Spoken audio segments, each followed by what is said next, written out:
have time. I don't have time. I don't have time to read self-help books. I don't have time to reorganize my brain. I don't have time to get an oil change. I don't have time to start a hobby. I simply don't have time. Days can be super overwhelming when you are adulting. I mean, think about your day. You get up in the morning, you might rush and grab some coffee, grab a shower really quick, maybe put something on the stove while you're in the shower, wolf something down, or maybe you don't even have time to do that.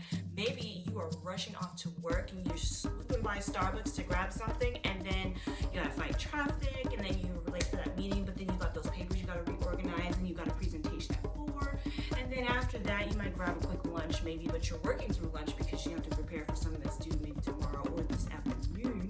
And then once you get done with work, you may leave on time, but you still have that one thing you have to do. So maybe you spend a few extra minutes at work, and then you fight traffic home. Get home, you're exhausted, so you don't have time to cook. Order out, maybe get some takeout, Chinese.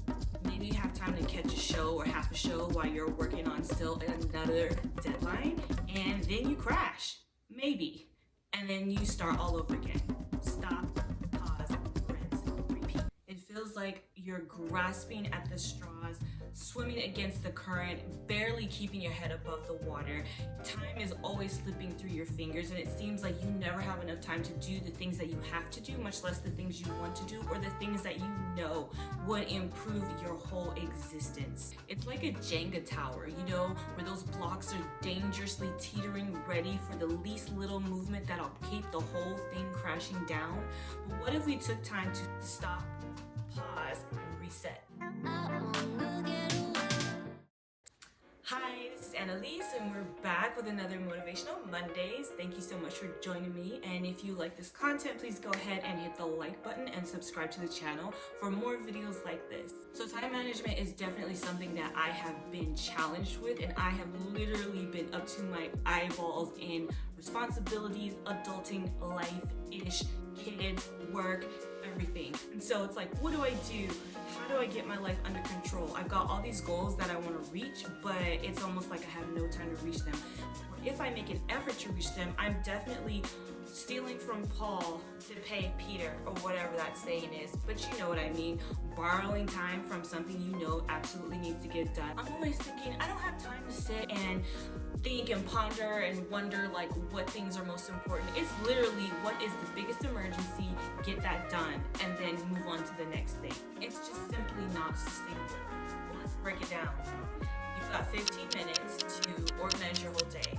Forget it. You've got 15 minutes to think about what you want to do, and then you've got another 15 minutes to organize what you want to do into a list of doable goals. Let's think of this example. You've got 15 minutes and you have a pile of clothes that need to be folded, but you simply don't have time to fold those clothes because, my God, you got other stuff to do. I'll just throw those clothes in a big pile. But then morning comes and you can't find that one sock that matches with the other sock because that's literally the only clean sock you have unless you dive into that pile. So you take an extra 20 minutes going through the pile, trying to find 2 socks that actually match, and then by that time, you're late to your meeting, you're late to work, you've got to catch up for the entire day, and your whole day just sucks because you didn't fold your clothes. So maybe your issue isn't folding clothes, but maybe your issue is something like organizing your day, or maybe just taking time to simply identify what's important to you in life. Like, think about it. How many of us have actually sat there and thought, okay, what are my highest values? What are my principles? And what am I doing to align myself with them?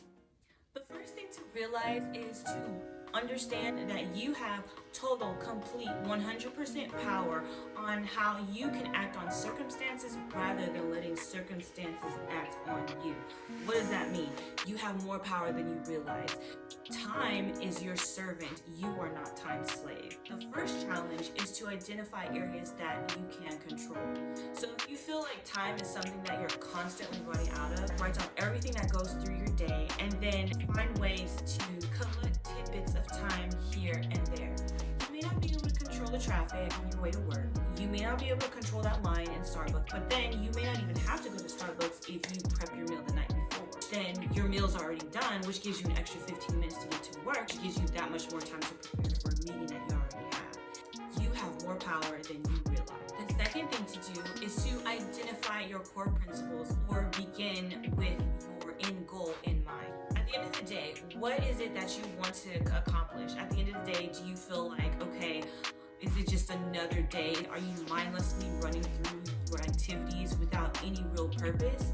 So once you determine what your purpose is or what things you'd like to accomplish, aka meeting your goal, then you can work backwards on how you're going to accomplish it. After you've identified what is the most important thing for you to do, then use that to help fill in the little pieces of your schedule.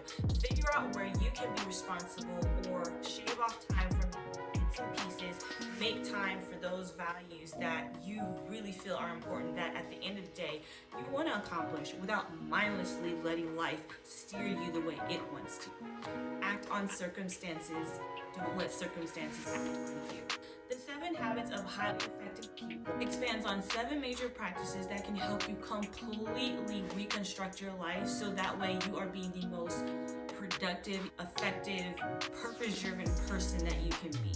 This book has been recommended by teachers, gurus, life coaches. It is a very popular book, and it's one of those books that like every successful person has read. It's been in my library for quite a while, and so I finally decided to dive into it. I'm not gonna lie, the book is not an easy read. So what I did was I actually looked up some lectures that Mr. Covey spoke on, in which he summarized his major points of the 7 habits of highly effective people, and it was a whole lot easier for me to get a worldview of where he was going and then go back to the book.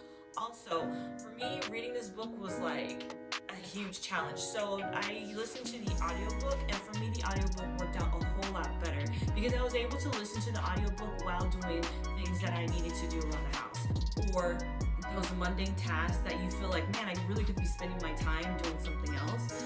But yeah, so I highly recommend this book. Honestly, he summarizes so many different things, but his first few points are focused on areas of self-improvement. His premise is that you have to have your private victories before you can have public victories, which makes a whole lot of sense. You have to work on yourself. You have to identify that you have more power than you realize, and you have the power to change your life, your circumstances by focusing on your sphere of influence. And secondly, after you've identified your core principles, you can literally move with precision and direction. Your life starts to make a whole lot more sense, and your days aren't just mindless highlight reels of the same thing over and over.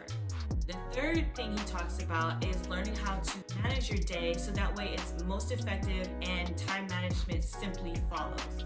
I like how he talks about digging at the roots to fix the problem instead of trying to change the leaves. His main premise is that you have to dig deep within yourself in order to master self-discipline before you can go public.